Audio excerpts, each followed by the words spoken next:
ठीक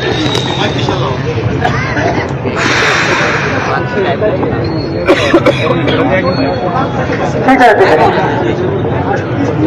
आज या ठिकाणी अखंड हिंदुस्थानाच्या आनंददैवत राजाश्री छत्रपती यांना मी फक्त वंदन करतो.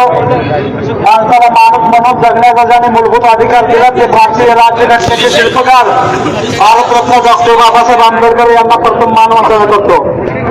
आज या ठिकाणी भाजपच्या मधील हा परवा आमदार गोपीचंद पडळकर यांनी काल इथे लोकनेते राजाराम बापू पाटील यांच्यावर पाप या ठिकाणी खालच्या दर्जाने टीका करण्याचं पाप काल माणुसकीला काळिंबा फासणारी दुर्दैवी घटना त्या ठिकाणी घडली आहे. आज मला या राज्यातील मुख्यमंत्र्यांना एक सांगायचं आहे. आज खऱ्या अर्थाने या महाराष्ट्रातील 14 कोटी जनता हा महाराष्ट्र सुसंस्कृत या महाराष्ट्रातील जनता तुम्हाला आपल्याकडून नेतृत्व म्हणून पाहत होती. पण आज सातत्याने हा हरामखोर हा भडवा आमदार गोपीचंद पडळकर हा लोकनेते राजाराम बापू पाटील असू दे, आदरणीय जयंतरावजी पाटील साहेब असू दे, यांच्यावर सातत्याने अपशब्द बोलतो आणि तुम्ही त्याला पाठीशी काढण्याचं काम त्या ठिकाणी करत आहे. आज लोकनेते राजाराम बापू पाटील यांनी या वाळवा तालुका सुजलम सुफलम केला. हा जिल्हा मध्ये अनेक या राज्यामध्ये राज्याच्या जडणघडणीमध्ये लोकनेते राजाराम बापू पाटील यांचं मोलाचं योगदान आहे. पण आज या लोकनेते राजाराम बापूंच्यावर तुम्ही सातत्याने टीका करण्यासाठी पुत्र आदरणीय आमदार जयंतरावजी पाटील साहेबांच्यावर टीका करण्यासाठी पुत्र पाळलेला आहे. तुम्ही ह्या पुत्र्याला आवर घाला. आज खऱ्या अर्थानं 2019ला या धनगर समाजाला फसवण्याचं काम, ह्या विरोधी देवालयाची खोटी शपथ घेण्याचं काम या हरामखोर भाडवे आमदारांनी केलेलं आहे. त्यामुळे धनगर समाजाला लागलेली लागलेली कीड खऱ्या अर्थानं गोपीचंद पडळकर आहे. आज धनगर समाजाची मान त्या ठिकाणी शर्माने खाली झालेली आहे. आज असलो पुत्र कसं काय धनगर समाजामध्ये जन्मलं. आज धनगर समाजामध्ये अनेक नेते होऊन गेले. आज अण्णासाहेब डांगे असू दे, आज त्या ठिकाणी देशमुख साहेब असू दे, गणपतराव देशमुख असू दे, आज शेंडगे बापू असू दे, पण ह्या नेत्यांनी कधी पातळी सोडून कधी टीका टिप्पणी केली नाही. फक्त राज्यात सातत्याने चर्चेमध्ये यायचं आणि फडणवीस साहेबांना त्या ठिकाणी खुश करण्यासाठी हे खालच्या पातळीवर टीका करत आहे. आज धनगर समाजाच्या वतीनं वाळवा तालुक्यातील या गोपीचंद पडळकरचा या भाडला गोप्याचा मी निषेध व्यक्त करतो आणि थांबतो. जय हिंद, जय महाराष्ट्र. मंगळसूत्र चोराचं करायचं काय? अरे ह्या गोप्या कुत्र्याचं करायचं काय? आज या ठिकाणी हा जो वाळवा तालुका आहे, मला त्या गोप्याला एकच सांगायचं आहे, त्या स्वतंत्र पूर्व काळात हा वाळवा तालुका कसा होता तुला माहित नाही. आता तीच वेळ आणू नकोस तू, हीच तुला सांगणार. लोकनेते राजाराम बापू पाटील व आपले नेते जयंत पाटील यांच्या माध्यमातून 40-50 वर्षात हा तालुका सुसंस्कृत सुफलाम झालेला आहे. आणि तू बडव्या असली वक्तव्य करून आमच्या दैवतांच्यावर लोकनेते राजाराम बापूंच्यावर असली वक्तव्य करून बडव्या तुला इथं फिरून देणार नाही या तालुक्यात, अशी मी या तालुक्याच्या वतीनं ग्वाही देतो. इथं जर तू आलास इथून पुढं मी या गोठ्याला या तालुक्याच्या वेशीवर कुठं दिसला तर चपलायला हवा अशी मी सर्वांना विनंती करतो. थांबतो.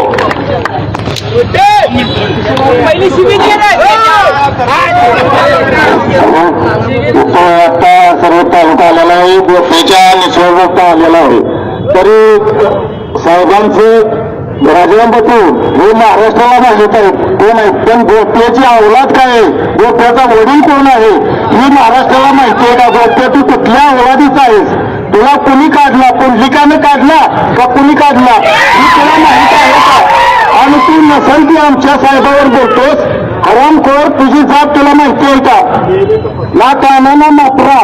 पण मला काय म्हणायचं आहे, समाजाला कोणाला शिवी द्यायची नाही, कारण समाजाचं इतकं त्याने घाणेरडं समाजाला नाक खाली घालायला लावले, कारण तो त्या जातीचा नाहीच.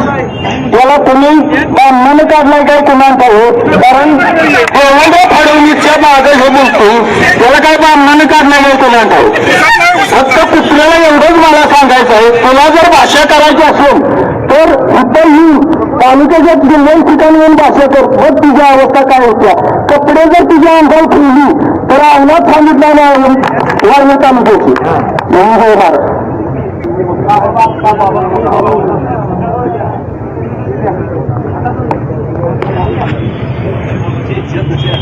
महाराष्ट्राच्या राजकारणातला परवाचा दिवस हा एक काळा दिवस म्हणून आपण सगळ्यांनी त्याचा निषेध केला पाहिजे. महाराष्ट्राची राजकीय परंपरा आपण बघितली तर एक सुसंस्कृत राज्य म्हणून सगळ्या देशात महाराष्ट्र नावाजलेलं होतं. परंतु परवाच्या एका व्यक्तिरेषानं पछाडलेल्या म्हणण्यापेक्षा पिसाळलेल्या वक्तव्यानं महाराष्ट्राची राजकीय संस्कृती आज कुठल्या थराला गेलेली आहे याचं आपल्याला जाणीव झालेली आहे. आणि या वक्तव्यानं त्यांची पातळी काय आहे ही आपल्या सगळ्यांना कळालेली आहे. त्यामुळे त्यांचा निषेध आज वाळवा तालुक्यातल्या सगळ्या समाजातील सगळ्या थरातून हा निषेध होतोय. याची नोंद शासनाने घ्यायला पाहिजे आणि मुख्यमंत्र्यांनी घ्यायला पाहिजे. आणि अशी वक्तव्य करणाऱ्या सगळ्या त्यांच्या जे आहेत त्यांना आवड घालावा. आतापर्यंत आमच्या तालुक्यातल्या सगळ्यांनी जी मनोगत व्यक्त केलेली आहेत त्यांना त्यांच्या भावना त्या किती तीव्र आहेत हे आपल्या सगळ्यांच्या मार्फत शासनापर्यंत गेलेला आहे. त्यामुळे इथून पुढं जयंत पाटलांच्यावर राजाराम बापूंच्यावर वक्तव्य करताना आपण आपली पातळी मर्यादा ओळखून वक्तव्य करावे अशी आपल्याला सगळ्यांच्या वतीनं एक सज्ज देण्यात येते. याच्या पुढं कसलाही हा प्रकार आपण सगळेजण चालवून घेणार नाही आणि त्याला खडतोड उत्तर देऊ अशीच या प्रसंगी मी सगळ्यांच्या वतीनं मी जाहीर सांगू शकतो. हॅलो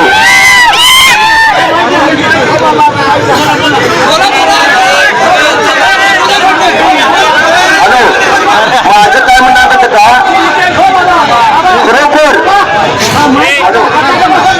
माझं खरोखर मत आहे की निषेधावरच्या इथं काढताय का नाही.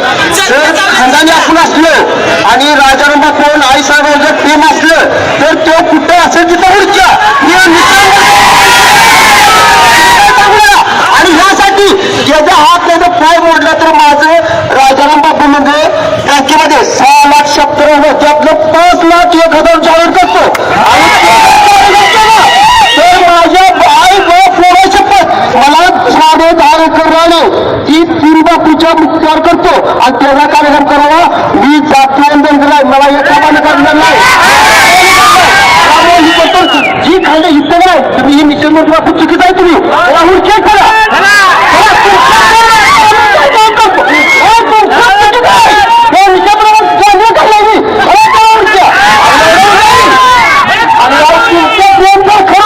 साहेबांच्या बोलत चालेल तर त्या माऊलीवान राजांना पहाणी बोला काय त्याच्या आईला घोडा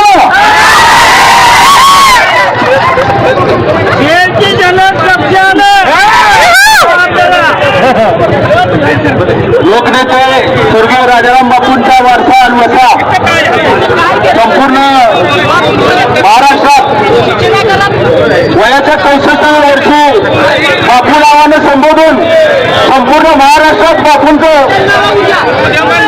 आज पूजन केलं जाते. बापूला देव मानले जाते आणि त्यांच्या स्फूर्ती जन्म घेऊन आपले गावात आदरणीय जयंत पाटील साहेब या महाराष्ट्रातल्या गेल्या 10 वर्षात या 5 वर्षाच्या राजकीय उलटापलटी झाल्यात त्यात कोणावरही मागे न सरता एक जातीवंत उलट आहे याचं उदाहरण आदरणीय जयंत पाटलांनी दिलेलं आहे. अरे तू जातीवंत तुला 12 जणांनी काढलं तू 3 वर्ष 5 पक्ष बदललेस पण या निष्ठावान जयंत पाटलाने महाराष्ट्राला संपूर्ण राजकारण काय असते दाखवून दिलं. तुझ्याकडे पंधर माराची अवलाद नाही जयंत पाटील साहेबांच्या बाबतीची तू बोलतोस. तू परवाच एका मुलाखतीत म्हणलंच की मी एका मास्तराचा मुलगा आहे. अरे मास्तराचा मुलगा आहे का नाही ही संपूर्ण महाराष्ट्राच्या मनात शंका निर्माण झाल्या कालपासून. एखादा मास्तर आपल्या मुलाला हे संस्कार देत नाही, निरावलं संपूर्ण महाराष्ट्र तुझ्या या DNA बद्दल शंका द्यायला लागले. तू जयंत पाटलांची जी माफं करतोस, तुला मलगुणे दादा म्हणले ना की आमच्या समाजातला झाला, मी पण धनगर समाजातला आहे. समाजातल्या नवीन नवीन पोरांना वाटत होतं की समाजातला एक आपला आमदार झालाय, याचा सत्कार घेतला, विट्यात घेतला, सांगलीत घेतला, तासगावात घेतला. अरे जाईल तिथे जयंत पाटलांनी असं केलं, जयंत पाटलांनी तसं केलं, जयंत पाटलाचं पोरगा. अरे तुला निवडून दिला धनगर आरक्षणावर बोलायला, तू त्याचं काहीतरी बोल. तू जाईल तिथे, ह्याच्याशिवाय 1 वर्ष पूर्ण झालं, तुला दुसरं काही सुचणार नाही, तुला मास्तरानं काढलेलं नाही, यात कुठलीही शंका माझ्या मनात आता उरलेली नाही. आता दुसरा विषय असा आहे की आमचे काही बांधव झोप न जायचं असं राजकारणाने काल टाकलेलं आहे. आम्ही त्यांच्याबरोबर सक्रिय सहभाग आहे. नागाभाऊंनी सांगितले, मी बापूला विनंती करतो, 3 शासनाला सांगितलं, देवेंद्र फडणवीसला सांगितलं, नको जो काही निर्णय घ्यायचा तर ठास घ्या. उद्याच्याला नोकरी बांधून येतो, कुठे बसायचं, कुठे जायचं, घरला जात नाही, पण तुम्ही पुढे निर्णय घ्या. आम्ही प्राप्तीची ठाल करून तुमच्याबरोबर सर्व धनगर समाजाला तयार तालुक्यातला हजर आहे.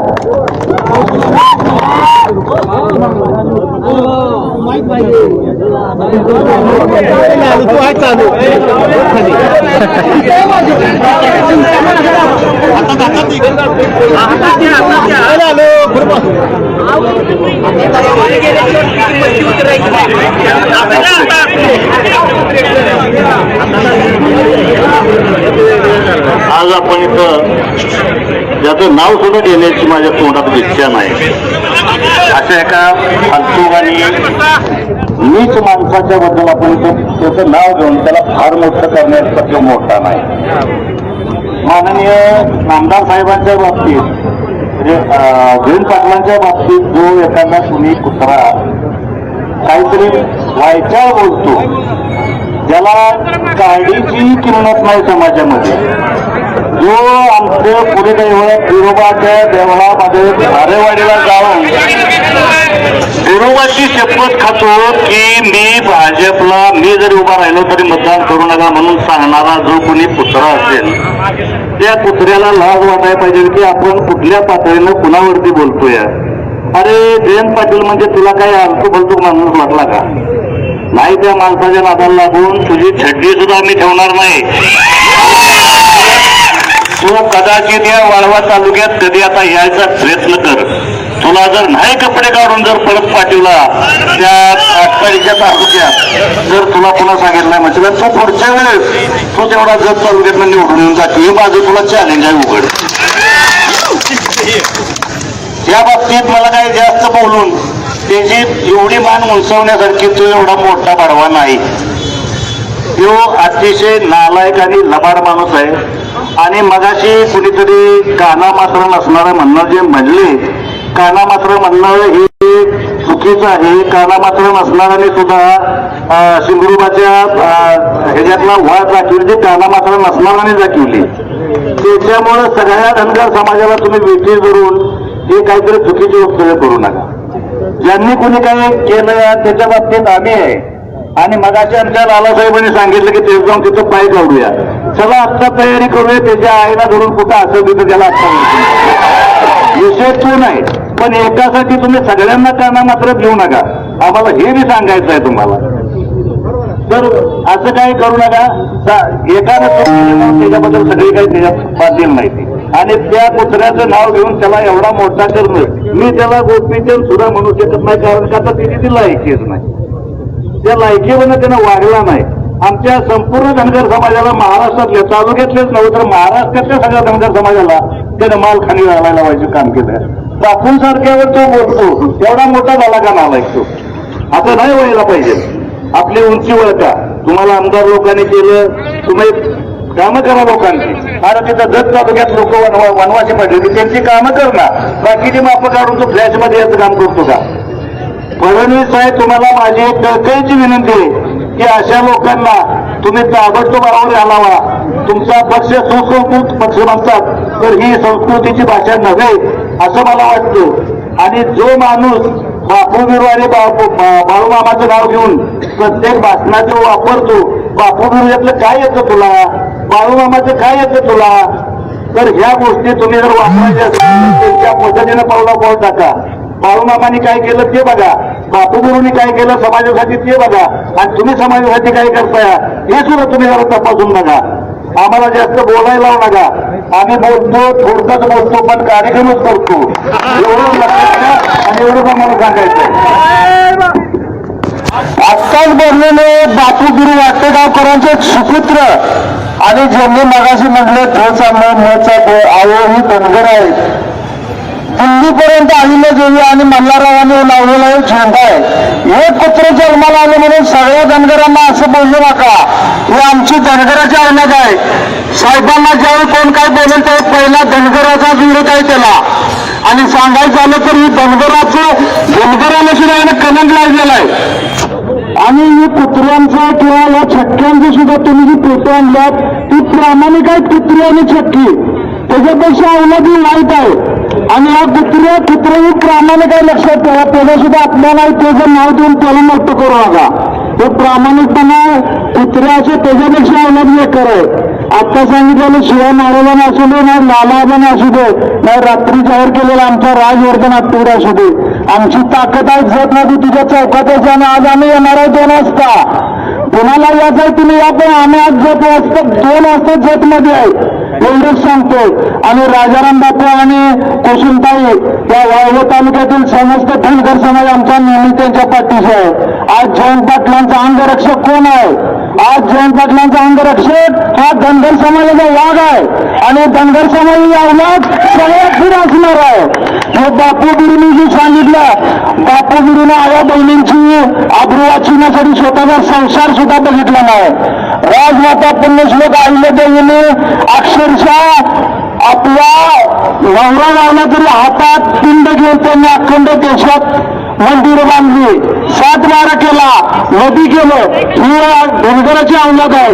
आणि एखादं झोटला जलमलेलं कुत्र, कुत्र्याचं सुद्धा साहेब म्हणजे कुत्र प्रामाणिक आहे, त्याला नाव न दिलेलं चांगलं. आणि सांगायचं झालं तर आज झुंजाराव दाजी आपण 2 वाजता जतमध्ये जायचं आहे आणि सगळ्यांना जायचं आहे. वाळवं तालुक्यात निषेध करण्याचं त्याच्या गावात जाऊन संग्राम बाबा त्याच्या आवला घोडा लावायचा.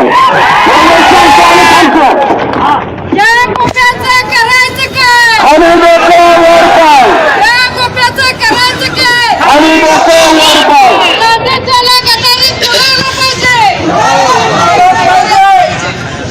आज मुळात मी सांगतो अशा गुन्हेगारांना जात नसती. हा माणसाचा गुन्हेगार हेच आहे. त्याच्या स्वतःच्या गावामध्ये त्याला किंमत नाही. स्वतःच्या गावामध्ये तो जिल्हा परिषदला, तालुका पंचायतला, ग्रामपंचायतला निवडून आला नाही. स्वतःच्या आईला सरपंच करताना लाखो रुपये पैसे वाटले त्या ठिकाणी. आणि आटपाडी तालुक्यामध्ये काडीची किंमत नाही. त्या ठिकाणी बारामतीमध्ये समाज आहे म्हणून गेला, त्या समाजानं खड्यासारखं ह्या माणसाला बाजूला काढलं. आणि आज त्या ठिकाणी तिची डिपॉझिट सुद्धा आली नाही. आणि त्यामुळे महाराज समाजाचं ह्या ठिकाणी ह्या गुन्हेगाराला कुठल्याही पद्धतीचं समाज नसतो. कारण तो ह्या समाजातला संपलाय कधी बरोबरच संपलेला त्याला. त्या ठिकाणी किती त्या ठिकाणी तुम्ही कुठल्याही ताकदीवर त्या ठिकाणी या ठिकाणी आटपाडीमध्ये आला, त्या ठिकाणी तुम्हाला खड्यासारखं बाजूला केलं. जतमध्ये तुम्ही कशा पद्धतीने निवडून आला ह्या सांगली जिल्ह्याला माहित आहे. ठीक आहे, त्या ठिकाणी तुम्ही आला निवडून, समाजाने काही त्या ठिकाणी थोडं बहुत स्वीकारलं. पण तुम्ही अशा पद्धतीनं ज्या पद्धतीनं राजाराम बापूवर तुम्ही ज्या पद्धतीनं आगपार केला, त्या दिवशी तुमचा अंत झालेला आहे. लक्षात ठेवा. गोपीचंद पडळकर या ठिकाणी मी आजही सांगतो की आपण ह्या ठिकाणी हा गोपीचंद पडळकर जयंत पाटलांची माफी लावणार रस्त्यावर सांगली जिल्ह्यातल्या आपण उद्याचं आंदोलन ही सांगली पेठ रोड हा रस्ता रोको करायचा. जोपर्यंत हा गोपीचंद पडळकर जयंत पाटलांची जाहीर माफी मागत नाही तोपर्यंत राष्ट्र सांगली जिल्ह्यामध्ये कुठल्याही कानाकोपऱ्यामध्ये आपण गप बसून द्यायचं नाही. एवढी या ठिकाणी सर्वांनी शपथ घेऊया. आणि आपण इथून पुढचा आपण मस्त त्या ठिकाणी बरेच कार्यकर्ते लाला अनुष्य कुठे आहेत मस्त त्या ठिकाणी त्याला रात्रीपासून 16 पळो करून सोडलेला आहे. पण त्या ठिकाणी आपण सदनशील मार्गानं आपल्या नेत्याची शिकवण आपल्याला लोकशाहीचे, त्या लोकशाहीच्या सवनशील मार्गाने त्या ठिकाणी आपण हे आंदोलन जोपर्यंत जयंत पाटलांची माफी मागत नाही तोपर्यंत ह्या माणसाला सांगली जिल्ह्यामध्ये कुठेही फुलंदारी द्यायचं एवढी शपथ ह्या ठिकाणी ह्या निमित्तानं आपण सर्वांनी घेऊया. आणि निश्चित या ठिकाणी ह्या माणसाचा मगाशी महाराजांनी सांगितलं की नाव घेण्याची सुद्धा पत्रता नाही. अशा माणसाला नाव घेऊन आपण मोठं नाही करायचं. तर निश्चित त्या ठिकाणी आपले नेते जे सुसंस्कृत नेते ह्या ठिकाणी सांगली जिल्ह्यामध्ये एक चांगले आणि महाराष्ट्रामध्ये दिशा देणारं नेतृत्व आहे. त्या नेतृत्वाला शोभेल अशा पद्धतीचं आपण निश्चित इथून पुढच्या कालावधीमध्ये आंदोलन करूया. आणि आपण सर्वांनी ज्या पद्धतीनं आज मला गर्व आहे की एकालाही कोणाला फोन केला नाही, फक्त व्हॉट्सअपवर त्या ठिकाणी युवक राष्ट्रवादीच्या मुलांनी टाकला आणि आज एवढा हजारोंच्या संख्येनं इथं उभा उपस्थित राहिला.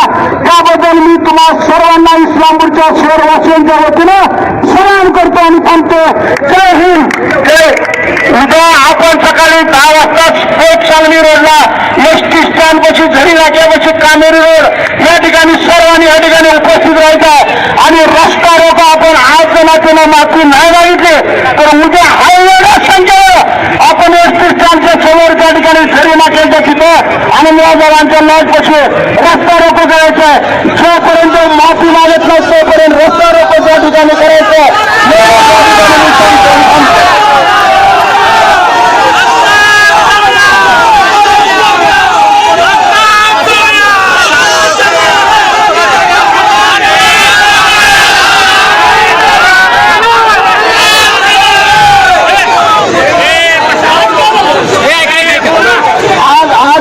आपण या ठिकाणी एक महिना आज नको आपण त्यांना योजने आज त्यांना माफी मागितली तर ठीक नाही झाले नाही माफी नाही मागितली तर त्या ठिकाणी रस्ता रोको त्या ठिकाणी आपण त्या ठिकाणी उद्या त्याला करायचं आहे. उद्या 10 वाजता